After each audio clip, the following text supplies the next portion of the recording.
or at least partial etiology of the Islamic Revolution.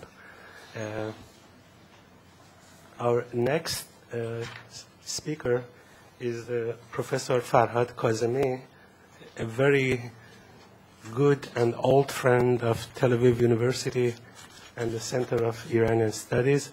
He's a prominent professor of political science in the Department of Politics in New York University. He has a long list of publications related both to theory of politics as well as detailed aspects of Iranian politics, both under the Shah and during the Islamic Republic. Professor Kazemi's paper is entitled Obstacles to Democracy in Iran. Please, Professor Kazemi.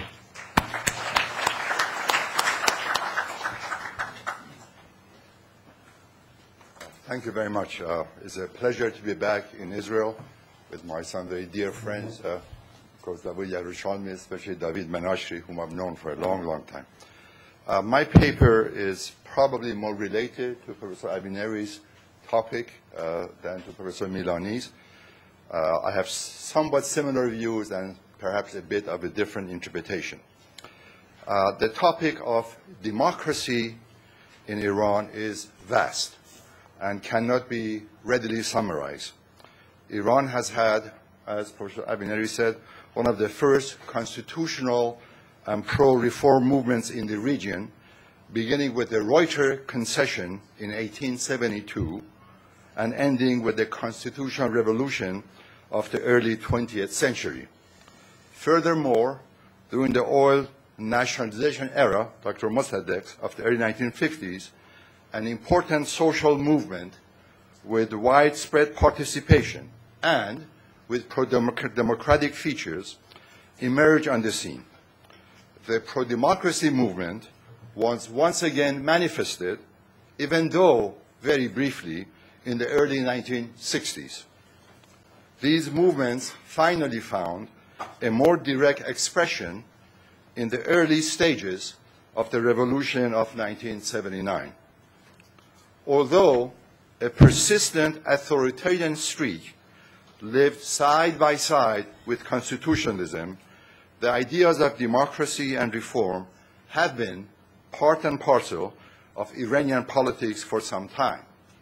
Unfortunately, a robust democracy with deep roots has not fully gained hold in Iranian political culture. The advent of the Islamic Revolution has further complicated and restricted some of the norms of democracy as well as its behavior. I will limit my comments here essentially to the Islamic Republic, even though many of my observations have relevance to the Pahlavi regime and Iranian politics in general. Broadly speaking, two overriding factors, in my view, negatively impact democracy in Iran. The first is related to the institutional arrangements and governmental structures of power. The second factor is essentially philosophical and concerns how the in and out groups are conceptualized in the dominant political culture and who is included and excluded in the system. Let's deal with the first aspect first. The Islamic Republic's institutional arrangements promote an unusual dualism in all branches of government, a dualism that should not be confused with checks and balances of the Western systems. It's a form of dualism that makes one side clearly superior to the other in the hierarchy of power. In the executive branch and at the apex of the pyramid is, of course, the supreme leader with unusual power and authority. He claims the office of the Walayat Faqih, the rule of the jurisprudence, and governs in some ways on behalf of the hidden imam. The supreme leader's power is indeed vast. He can dismiss the elected president under certain circumstances, and in effect has a residual veto power on all key questions of war and peace. Although there is an important need for him to arrive at some degree of consensus with the ruling elite on critical decisions, his power is extraordinary and, in effect, highly authoritarian.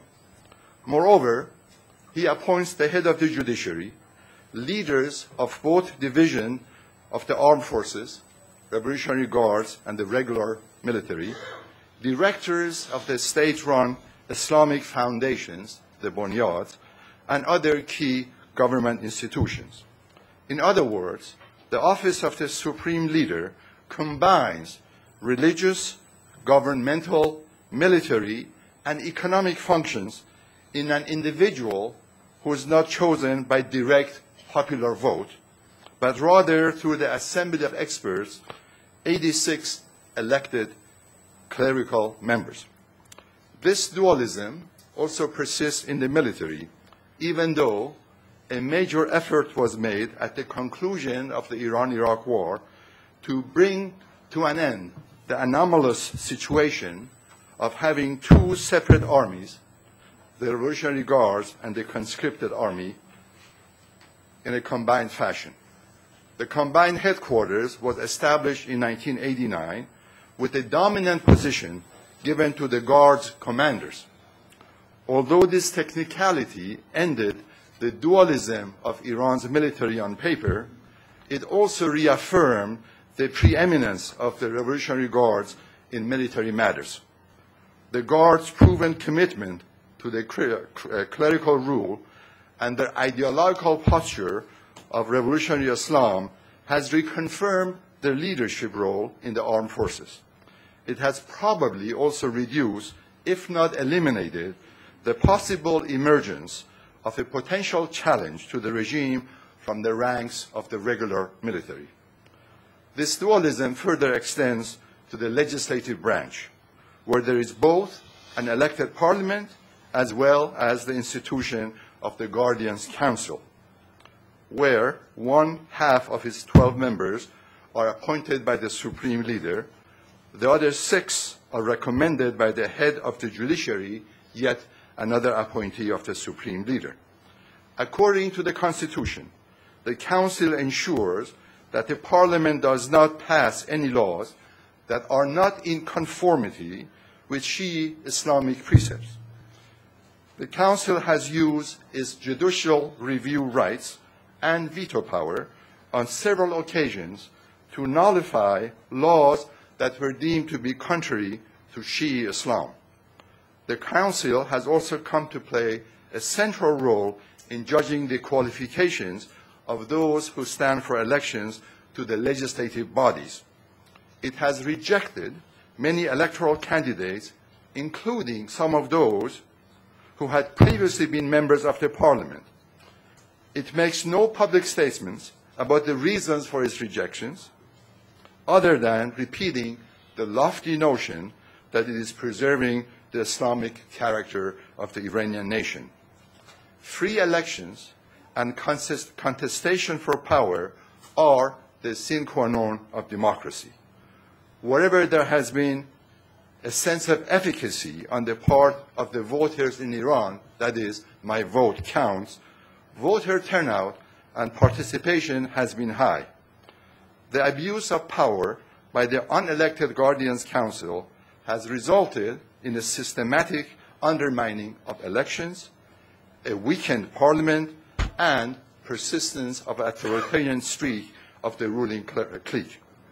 The Guardian Councils has become the major gatekeeper of the regime, and in this role, the Council has in effect prevented the formation of the counter-elites from within the system, at least so far. The undermining of free expression in electoral politics has also been extended to the Iranian press. The reformist press had been under attack in Iran for several years. The muzzling of the brave reformist journalists, a significant leadership group in the reform movement, had begun in earnest several years ago. the judiciary's closing of these newspapers with jailing of their editors and reporters has, for all practical purposes, destroyed, at least momentarily, a vital civil society institution. Although internet news sites partly alleviate this problem, the damage is nevertheless quite serious.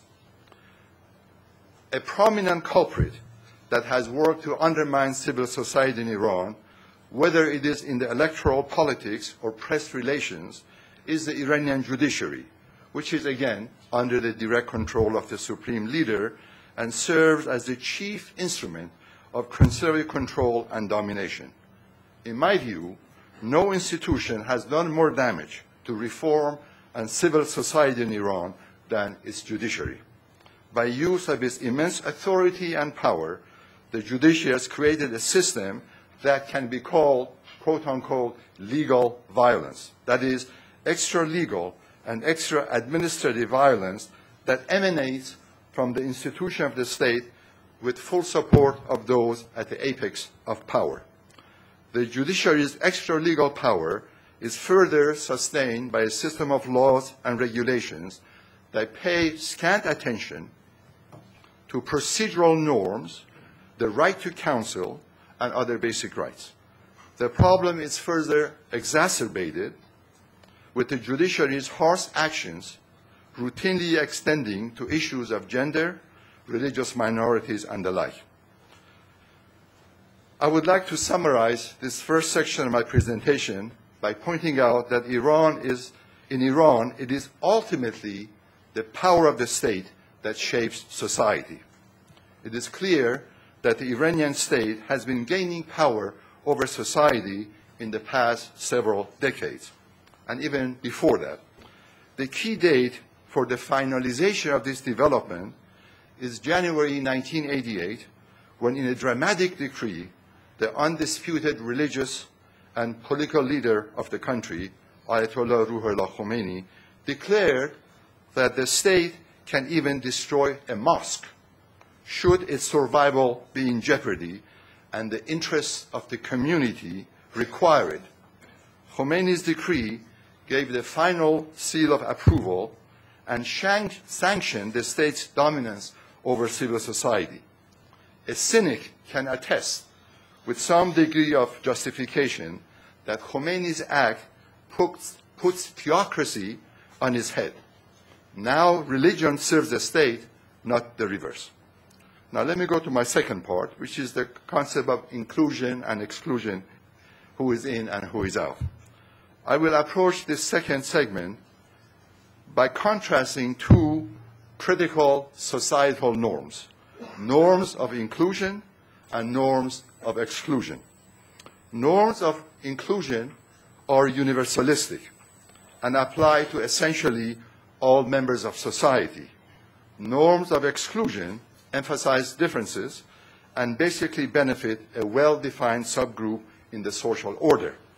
Norms of exclusion differentiate among ethnic, religious, social class, gender, or other groupings. They emphasize otherness and perpetuate the we-they distinctions. In the Islamic Republic of Iran, as in all societies, both universalistic and exclusionary norms operate. What makes the Iranian case somewhat unusual is the claim that Shia Islamic norms are universalistic. Most will probably agree that there is clearly an element of universalism in Islam, both Shia and Sunni versions. In the Iranian case, however, the universalistic norms are also used as a way to justify exclusion of significant groups in the social order from enjoying the benefits. In my view, this contradiction, that is the claim of universalism, that is in fact exclusionary, is a significant barrier to development of democracy in contemporary Iran. Iranian politics, as politics elsewhere, can be explained by the struggle for power, wealth, and status. Its underlying element, to invoke the late Harold Laswell's classic dictum, is who gets what, when, and how. A cynic can say, with a lot of justification, that it is the clerical ruling elites in Iran who get a lot, most of the time, through both institutional and extra-legal means. Iranian politics, then, is for the most part a system made by the clerics, for the clerics, and for their supporters, who possess a near monopoly on the spoils of the revolution and the country's resources. After the Islamic Republic was formally established, the regime enunciated three primary goals for itself: social justice, with a strong emphasis on justice for the underclass, economic self-sufficiency, and a proper economic balance of public enterprise, private initiative, and cooperative ventures. In the foreign policy arena, the proclaimed goal was to ensure an independent foreign policy that was not tied to the rules and diktats of the superpowers or other dominant states. Some of these goals are clearly laudable, and if achieved, an important step towards equality and social justice. The actual picture, however, points to serious underlying problems. The regime has failed to deliver fully on the exalted twin goals of social justice and economic self-sufficiency. Although, as expected, the revolution displaced the existing power elite, it soon substituted a different entrenched group in its place. There was elite circulation, but hardly any sustained movement toward equality. The new Islamic elite soon amassed unprecedented wealth, failed to share it systematically with the underclass, and tolerated an ever-growing official and clerical corruption. Even though some segments of the poor have received benefits, their economic well-being is at best problematic. Several important urban riots in the 1990s among the urban poor and squatters and the injured and handicapped veterans of the Iran-Iraq War are harsh reminders that redistributive justice has not yet arrived. The regime has also failed on economic self-sufficiency. Iran remains heavily dependent on revenues from the oil industry. Dependency on one export commodity and the rentier state mentality has remained the dominant features of the economy, a situation, by the way, not unlike that of the ancien regime. Although attempts at economic diversification have so far not borne fruit, the goal of creating a balance among public, private, and other enterprises also remains unachieved. The creation of state-run Islamic foundations under the control of the supreme leader has fundamentally skewed the economic system of the country. It is an economy within the economy. It is the clerical elite and their allies who are the essential beneficiaries, a development not in accord with the lofty ideas of social justice. The Islamic Republic has also made patron-client relationship for access to power a remarkably dominant feature of the system. It is through this relationship that access to power and privilege can be achieved in the Islamic Republic. Therefore, clientelism now has become institutionalized. In the quota systems for admission to universities, the state-run Islamic foundations, and in other key institutions of society.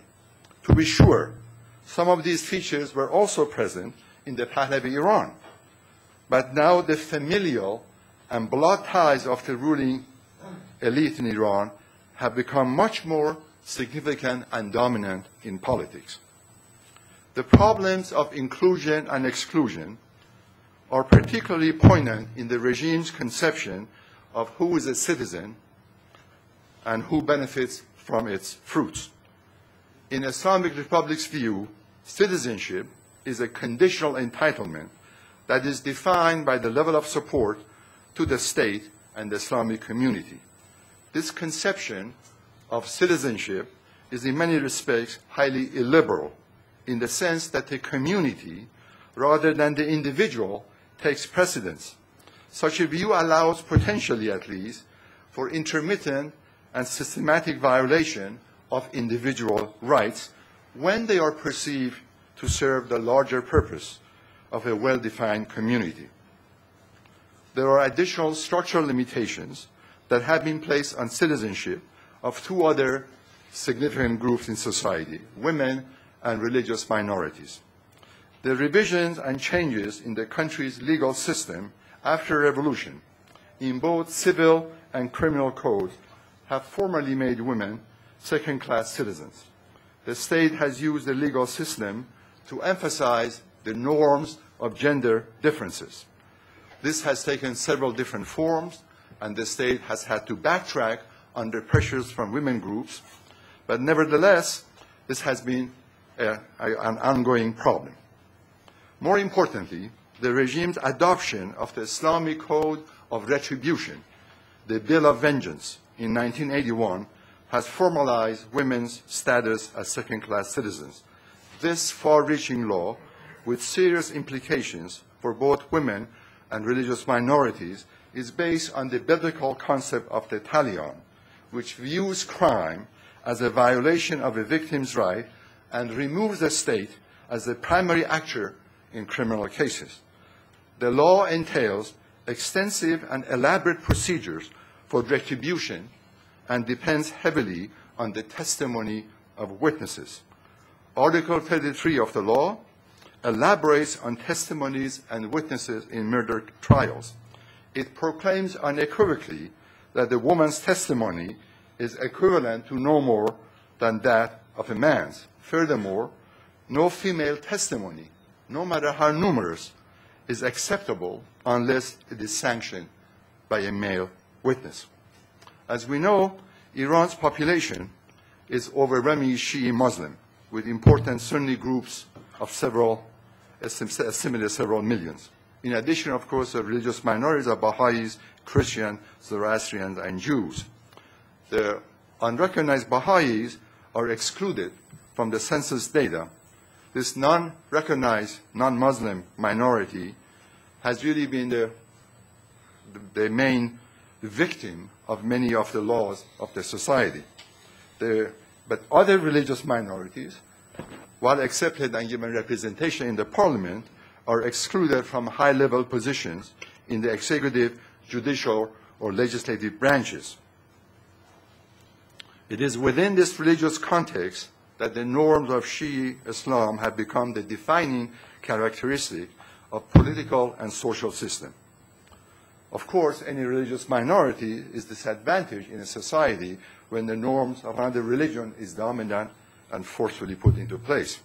But for the Baha'is, the issue is very significant. And even under the religiously tolerant Muhammad Reza Pahlavi, they were one time subject to discrimination.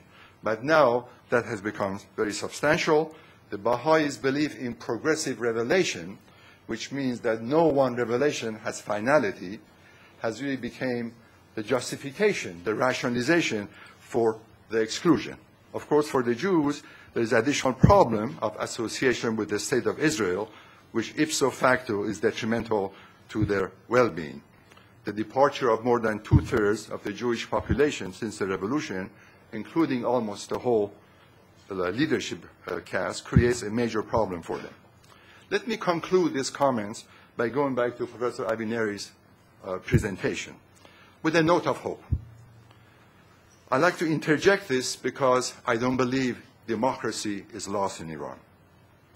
And this has a lot to do with the fate of organized reform in the Islamic Republic. Although the pro-democracy movement has been largely thwarted by the regime's stalwarts, there still is some hope.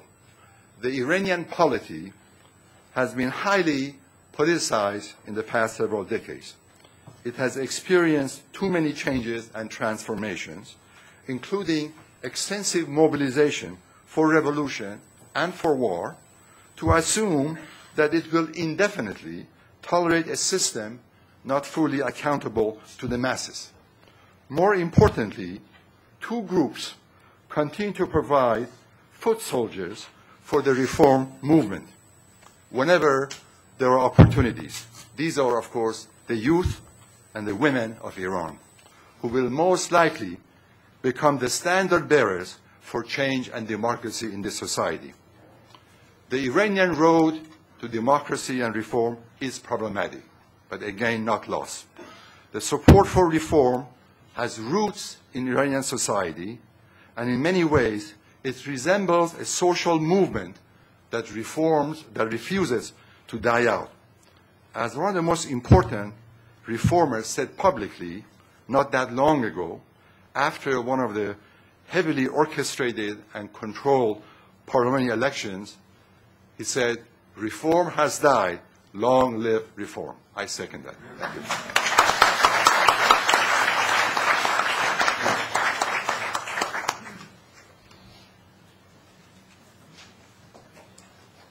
Thank you very much, Professor Kazemi. I regret that we don't have time for comments, questions, and answers because we already have moved into the following session. So I suggest that people or anyone who is interested to continue this discussion can approach our three distinguished panelists, Professor Avineri, Professor Milani, Professor Kazemi. Thanks again for your very stimulating presentations, and we will meet you in the next panel at 11:30. Thank you very much.